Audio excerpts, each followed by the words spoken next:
नमस्कार, बहुत स्वागत है आप सभी का। आप देख रहे हैं आपकी बात छत्तीसगढ़। मैं हूं अभिलाष मिश्रा। छत्तीसगढ़ में बीजेपी की सरकार आने के बाद भी आपराधिक वारदातों की घटनाओं पर ब्रेक नहीं लग पा रहा है। पखांजूर में बीजेपी नेता की सरेआम हत्या के बाद कांग्रेस बीजेपी सरकार पर हमलावर है। उधर कई जगह से चाकूबाजी की खबरें भी लगातार सामने आ रही हैं। हालांकि अपराध करने वालों पर एक्शन भी लगातार हो रहा है। रायपुर में ही पकड़े गए बदमाशों का जुलूस निकाला गया, लेकिन कानून व्यवस्था को लेकर सियासत गर्म हो गई है। खासतौर से जिस तरह से बीजेपी नेता की हत्या हुई है, उसके बाद कांग्रेस कह रही है कि हमारी सरकार में तो आप टारगेट किलिंग की बात करते थे। अगर हमारी सरकार में यह हत्याकांड हो जाता तो आप इसमें सरकार की भूमिका जोड़ते हुए कई सवाल उठा देते। अब बताइए, अब तो डबल इंजन की सरकार है और आपके ही कार्यकर्ता सुरक्षित नहीं है। सवाल जायज हैं। इन्हीं सवालों के साथ शुरू करेंगे आपकी बात।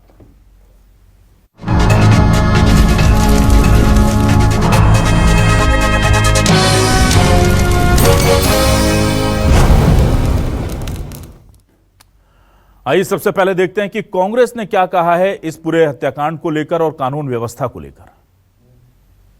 छत्तीसगढ़ में भारतीय जनता पार्टी की सरकार बनी है। अपराधियों के हौसले बुलंद हो गए हैं, नक्सलवादी घटनाएं बढ़ गई हैं, राजधानी में रोज हत्याएं हो रही हैं, राजधानी में गोली चली, पखांजूर में भारतीय जनता पार्टी के नेता की गोली मारकर हत्या कर दी गई। इसके पहले भी एक भारतीय जनता पार्टी के नेता की हत्या की गई थी। भारतीय जनता पार्टी जब कांग्रेस की सरकार थी तो उनके कार्यकर्ताओं की इन दुखद हत्याओं को टारगेट किलिंग का बताती थी।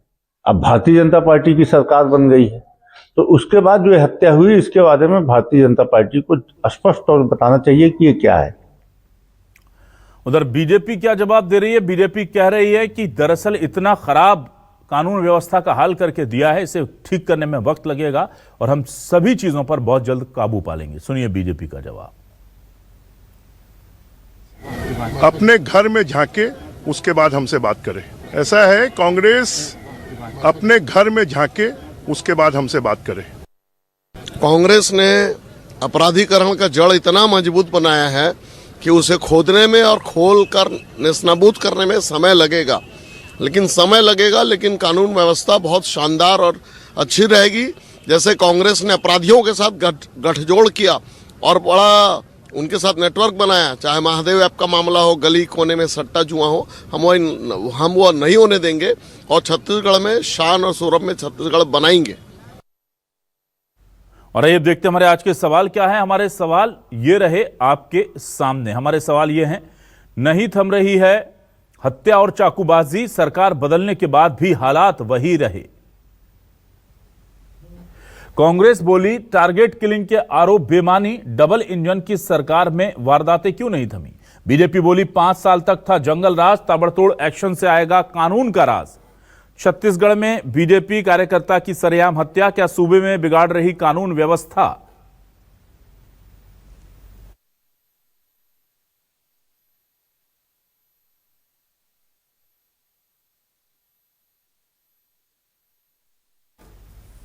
आइए सीधे रुक करेंगे अपने 3 खास मेहमानों का। मेरे साथ कुछ खास मेहमान जुड़ रहे हैं, तारुफ करा देता हूं। मेरे साथ हैं आज बीजेपी से वरिष्ठ नेता प्रवक्ता किरण बघेल जी, स्वागत करूंगा किरण जी आपका।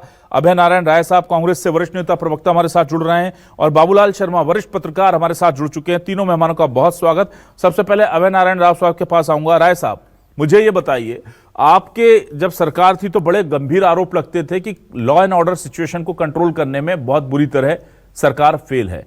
यह बात भी सही है कि अभी बीजेपी सरकार को बने कम वक्त हुआ है, लेकिन हां घटनाएं हो रही हैं और जो बीजेपी कार्यकर्ता की हत्या हुई है उसके बाद तो फिर सवाल उठने लाजमी हैं। क्या लग रहा है आपको, क्या कसावट नहीं आ पाई है या आपको लग रहा है कि नहीं ये स्थिति जो है वो छत्तीसगढ़ में या किसी भी प्रदेश में आम होती है, इसे सियासी फायदे के लिए बड़ा करके दिखाया जाता है।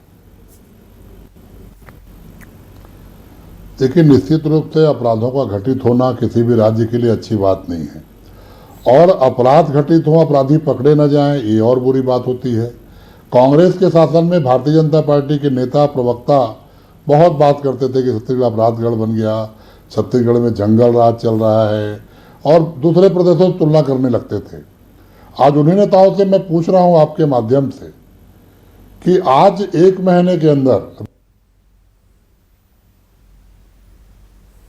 में ऐसा क्या हो गया कि आप उन पर कंट्रोल नहीं कर पा रहे हैं। और भारतीय जनता पार्टी के नेता की हत्या हो जाती है, मुख्यमंत्री के सामने पत्रकार को अंबिकापुर सूरजपुर में पीट दिया जाता है, क्रॉस फायरिंग में एक बच्ची की हत्या हो जाती है। ये ऐसे बहुत सारे सवाल हैं जिसको आज भले बीजेपी हम पे टाल ले, आज भले बीजेपी कांग्रेस पे आरोप लगाए कि 5 साल का राज था, समय लगेगा, लेकिन भाजपा का अंतर्मन झकझोरना चाहिए कि वो बच्ची ने क्या बिगाड़ा था। उस पत्रकार जो मुख्यमंत्री कार्यक्रम में शामिल होने गया था, उसको क्या कांग्रेस के कारण वो घटना हुई? पंखाजुर में भाजपा नेता की हत्या होती है, उसको सुरक्षा देने का किसका काम था? रायपुर को ये चाकूपुर कहा करते थे, आज भी वो चाकूपुर है। तो अभी तो मेरा ये कहना है कि भारतीय जनता पार्टी के नेता मदमस्त हैं। एक मुख्यमंत्री, 2 उप मुख्यमंत्री, 9 और मंत्री, फलाना फलाना विभाग में पूजा पाठ, और तुरंत मालिक ने नया काम दे दिया।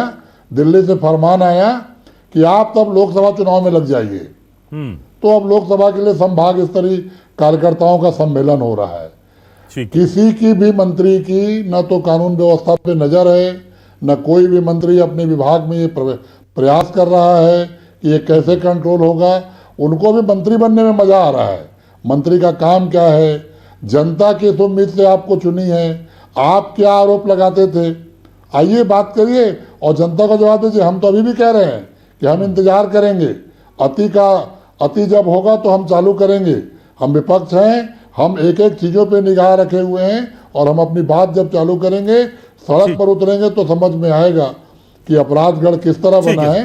लेकिन अभी भी मैं कहूंगा माननीय मुख्यमंत्री से और माननीय गृह मंत्री जी से कि लॉ एंड ऑर्डर की तरफ ध्यान दें। छत्तीसगढ़ शांति का टापू रहा है, शांति का टापू रहने दें, और चुनावी मुद्दों से ज्यादा जनता की फिक्र करें। ठीक है, किरण जी आपके पास आता हूं। किरण जी, देखिए, कहा जाता है ना कि जब आप आरोप लगाते हैं तो फिर भूमिका बदलने पर आप उन्हीं आरोपों की जद में आ जाते हैं। अब ये बड़ा सवाल है, और बीजेपी के शासन में डबल इंजन की सरकार है, सब कुछ आपका बढ़िया कंट्रोल में है, फिर ये क्या हो रहा है? चाकूबाजी की घटनाएं हो रही हैं, आपके खुद के कार्यकर्ता सुरक्षित नहीं है, तमाम तरह के कानून व्यवस्था को लेकर सवाल उठाए जा रहे हैं। देखिए, जिस प्रकार पिछले 5 साल में कांग्रेस की सरकार, जिसमें हमें लचर कानून व्यवस्था और बिगड़ी हुई कानून व्यवस्था के साथ छत्तीसगढ़ को सौंपा गया है, हमारे गृह मंत्री जी लगातार बैठक ले रहे हैं पुलिस अमलों के साथ, और मुझे लगता है आने वाले समय में कुछ फेर बदले भी हो सकते हैं। और आज ही आप देख सकते हैं निर्णय लिया गया है, कुछ क्षेत्र को, सेंसिटिव एरिया को चिन्हांकित किया गया है जहां पे वारदात हो रही है। तो हमारी सरकार एक्शन मोड में ऑलरेडी है, लगातार बैठकें चल रही हैं। अच्छा। रही बात भाजपा कार्यकर्ता की, तो वो तो एक राजनीतिक षड्यंत्र है। कहीं ना कहीं दूसरे दिन हमारे जो भाजपा कार्यकर्ता अविश्वास प्रस्ताव लाने वाले थे कांग्रेस अध्यक्ष के खिलाफ, तो ये कहीं ना कहीं राजनीतिक साजिश का परिणाम है, ना कि लॉ एंड ऑर्डर की। अभी अभय जी बोल रहे थे शांति का टापू था, शांति का टापू। जी भाई साहब, ये छत्तीसगढ़ 5 साल पहले शांति का टापू हुआ करता था, जिसे आपने अपराधगढ़ बना दिया। आप तो कानून व्यवस्था की बात ना करें। जब शिक्षक दिवस के दिन शिक्षिका के साथ बलात्कार होता है, रक्षाबंधन के दिन 2 सगी बहनों के साथ बलात्कार होता है, जांजगीर में निर्भया कांड हो जाता है, और आपकी सरकार मौन रहती है। कोटा कैबिन में 6 वर्षीय बच्ची के साथ बलात्कार हो जाता है, वो भी सामूहिक। और एसपी ऑफिस के मल्टी पार्किंग में एक बच्ची के साथ सामूहिक बलात्कार हो जाता है। आप लोग तो लचर व्यवस्था की बात ना ही करें भाई साहब। जिस अमला अधिकारी आपके सरकार के उन्हीं अधिकारियों के साथ अभी काम करना पड़ा है। समय दीजिए भाई साहब, हमने बड़े बड़े वादे पूरे किए हैं। अभी कानून व्यवस्था के भी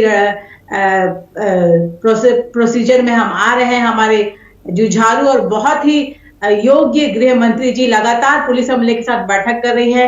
आज का बैठक का फैसला तो आप देख चुके हैं। तो मुझे लगता है कुछ समय दीजिए। छत्तीसगढ़ की जनता ने जिस विश्वास के साथ हमें सत्ता पे बिठाया है, हमारा एक नारा है कि हमने बनाया है और हम ही संवारेंगे। तो अभय जी, अब हमने बनाया है और संवारेंगे भी हम। जिस शांति के टापू की बात कर रहे थे, वो शांति का टापू फिर से आपको दिखेगा। चलिए ठीक है, मैं आ जाता हूं बाबूलाल शर्मा जी आपके पास। बाबूलाल शर्मा जी, क्या वाकई में कोई फर्क नहीं आया सरकार बदलने पर कानून व्यवस्था में, या आपको लगता है कि इतनी जल्दी उम्मीद करना थोड़ा सा बीजेपी के साथ नाइंसाफी होगी, थोड़ा वक्त देना चाहिए? और कानून व्यवस्था क्या वाकई में छत्तीसगढ़ में इस वक्त बड़ा मुद्दा बन चुकी है? देखिए, कानून व्यवस्था का जहां तक प्रश्न है, अपराधी कभी किसी सरकार की तरफ नहीं देखता, ना किसी सरकार के इसको उसका वो मानता। वो तो अपने अपराध में मस्त रहता है। और देखिए, शराब और सूखा नशा जो प्रदेश में बढ़ गया है, ये सबसे बड़ा कारण है। अपराध के दुनिया में इन दो चीजों का जो समावेश है, वो अपराध को बढ़ावा दे रहा है। देखिए, और शराब का जो स्थिति पहले थी, भारतीय जनता पार्टी की सरकार नहीं थी, विपक्ष में थी, भारतीय जनता पार्टी कांग्रेस सरकार पर आरोप लगाती शराबबंदी नहीं कर रहे हैं, और वो शराबबंदी कर भी नहीं सकती थी, इसलिए जो है उसको राजनीतिक मुद्दा बनाकर उस पर हमले हुए।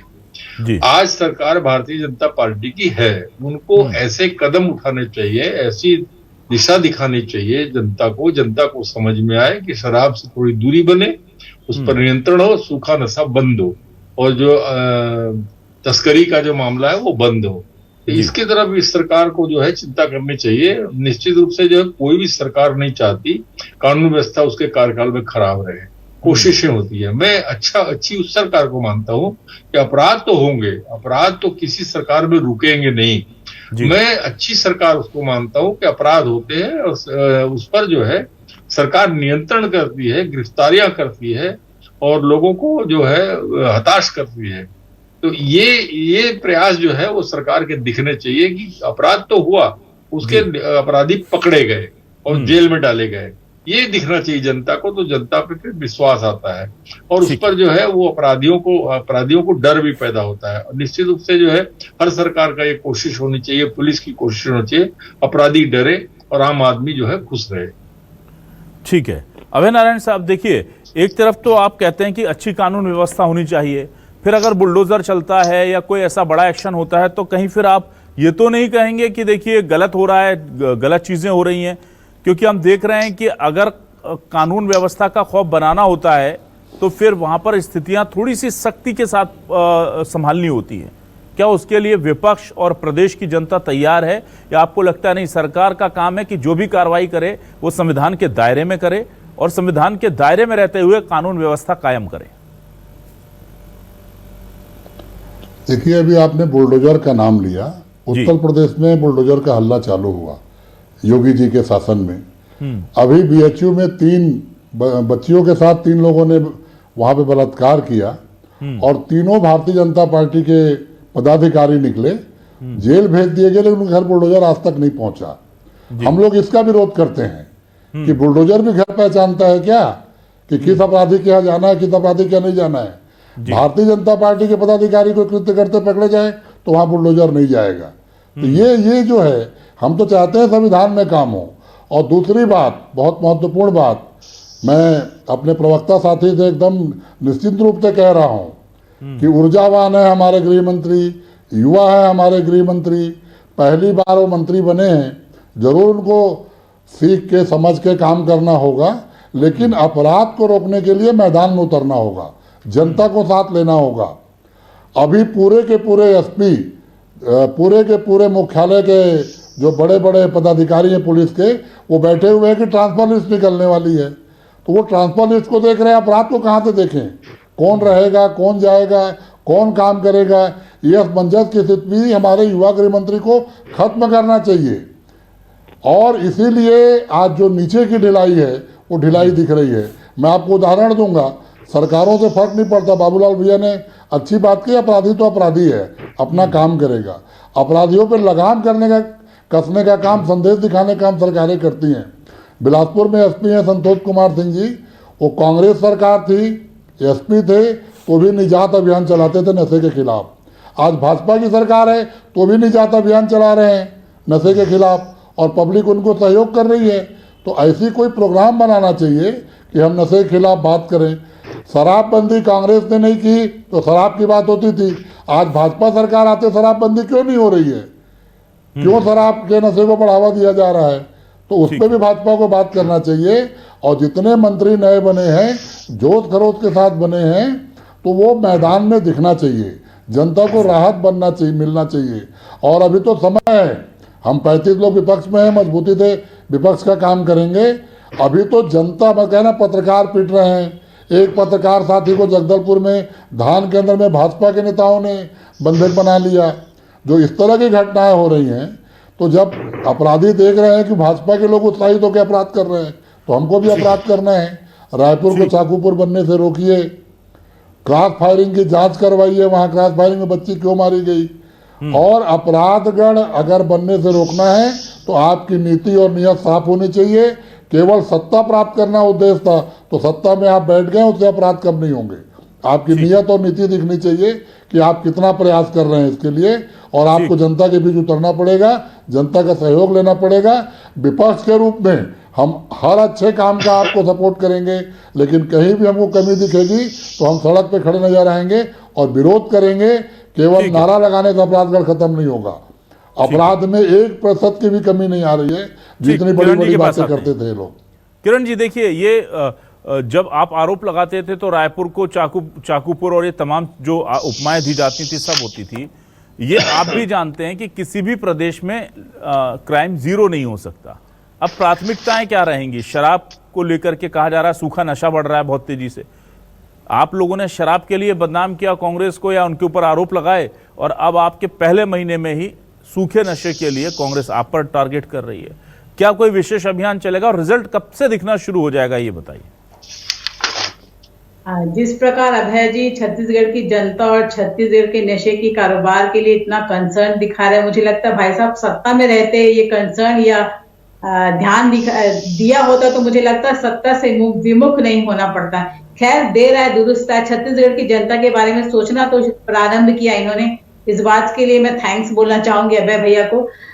देखिए, जब से हमारी सरकार आई, सरकार के आने के दूसरे दिन से ही रायपुर में जितने भी गोमती ठेले थे, जिनका न खुलने का समय तय था ना बंद होने का समय तय था, जहां पे आपराधिक मामले बहुत को अंजाम दिया जाता था, उस हमारी सरकार आने के दूसरे ही दिन उन सभी ठेला गुमटी जिनका समय सीमा नहीं थी, उन्हें तुरंत बंद करवाया गया। अभय जी इस बात से शायद सरोकार रखते होंगे।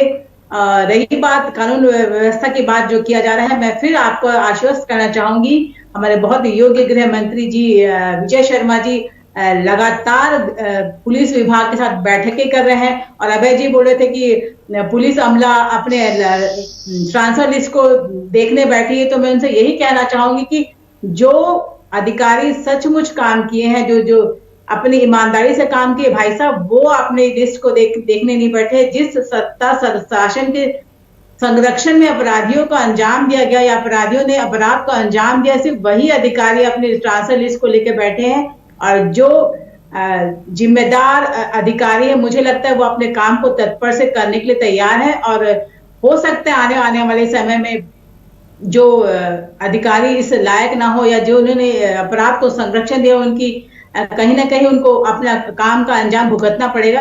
तो मैं अभय जी से फिर यही कहना चाहूंगी कि कुछ समय दीजिए, सत्ता में हमारी सरकार आई है और हमने बनाया है और हम ही संवारेंगे। और जिस प्रकार बड़े बड़े निर्णय तुरंत हमारी सरकार ले रही, चाहे मातृवंदन योजना को ले ले, प्रधानमंत्री आवास को योजना को ले ले, पीएससी जैसे घोटाले के लिए सुबह ही की जांच की घोषणा कर चुकी है हमारी सरकार, तो मुझे लगता है आने वाले समय में आपराधिक मामले में भी कमी आएगी और इस पे भी मुस्तैदी से कार्य किया जाएगा और जिस तरह से अपराध बढ़ रहे हैं उसे रोका जाए। ठीक है बाबूलाल जी, देखिए यहाँ पर बड़ा सवाल ये है कि आपने, जैसे कि हमने सुना कि कांग्रेस प्रवक्ता कह रहे थे कि अभी इलेक्शन खत्म हुआ है और अब सारे पूरे के पूरे नेताओं को, संगठन को झोंक दिया गया है लोकसभा चुनाव की तैयारी में। और ये बात सही है कि बीजेपी जिस वेग से चुनाव लड़ती है उसमें पूरी मशीनरी का इस्तेमाल, उनके संसाधनों का इस्तेमाल हो जाता है। तो क्या आपको लग रहा है कि लोकसभा इलेक्शन तक अभी बाकी चीज़ों पर, बहुत जो ज़रूरी चीज़ें हैं उस पर ज़्यादा फोकस हो पाएगा, बाकी चीज़ों पर अभी हमें उम्मीद नहीं करनी चाहिए कि बहुत बदलाव हो पाएंगे, क्योंकि जो जिम्मेदार लोग हैं उनके पास सरकार के साथ साथ दूसरे काम भी हैं चुनाव की तैयारियों को लेकर? देखिए, इस सरकार के सामने दूसरी चुनौतियां हैं जी। जो आप कह रहे हैं कि लोकसभा तक जो है वो दूसरी तरफ ध्यान नहीं जाएगा, सिर्फ लोकसभा पर ध्यान रहेगा, तो मैं ऐसा नहीं मानता। मैं मानता हूं कि लोकसभा तक तो इनकी जिम्मेदारियां बहुत ज्यादा बढ़ी हुई है, चुनौतियां बढ़ी हुई है, और जो है कानून व्यवस्था एक सबसे बड़ी चुनौती बन के अचानक सामने आ गई है जी। जो स्थिति बनी हुई है उसमें आप देखिए, मुझे विजय शर्मा जो गृह मंत्री बने उनकी निष्ठा पर या कर्मठता पर कोई शंका नहीं है। जी। वो बहुत कर्मठ निष्ठावान कार्यकर्ता हैं। और अभी देखिए उनको बंगला नहीं मिला, आशियाना उनका हुआ नहीं, कार्यालय उनका बना नहीं, सब अधिकारियों से अभी मेल मुलाकात नहीं हुई, समझने में अभी टाइम लगेगा। कार्यालय शुरू नहीं हुआ सुचारू रूप से, लोगों से मिलना जुलना शुरू नहीं हुआ, लोगों से मिलेंगे, बोलेंगे, समझेंगे, बताएंगे, समाज में संदेश भेजेंगे, तब तो आगे आगे रास्ता बनेगा। फिलहाल जो है ये 3 महीना हम मानते हैं नई सरकार की हनीमून का वक्त होता है, समझने का वक्त होता है, एक दूसरे को समझ रहे हैं। ऐसे अधिकारी जो सिस्टम में ऐसे भी अधिकारी बैठे हैं जो निर्देश पर काम करे, उन्हें इनको बैठाना है, जो इनके निर्देश पर काम करते हैं उनको चुनना है। और अभी तो वही लोग हैं जो कांग्रेस की सरकार में थे, वही अधिकारी बैठे हुए हैं गृह विभाग में। तो अभी वो जो ऑपरेशन है, वो ऑपरेशन होने के बाद में जब मंत्री को ये समझ में आ जाएगा कि ये विभाग का ये है सिस्टम और ये है काम, और वो अपने तरीके से फिर जो निर्देश देकर काम कराने का प्रयास करेगा, तब हम रिजल्ट देखेंगे कि ये सरकार सफल है या असफल है।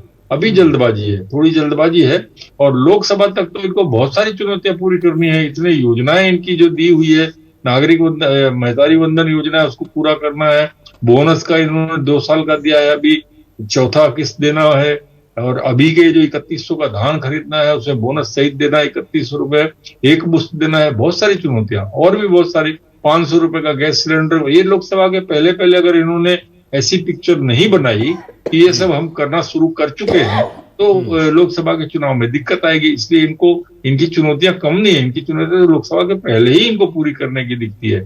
इसलिए जो है ऐसा कहना गलत है कि लोकसभा के पहले ये टाला जाएगा, वो सिर्फ लोकसभा का काम होगा, दोनों साथ साथ करना पड़ेगा।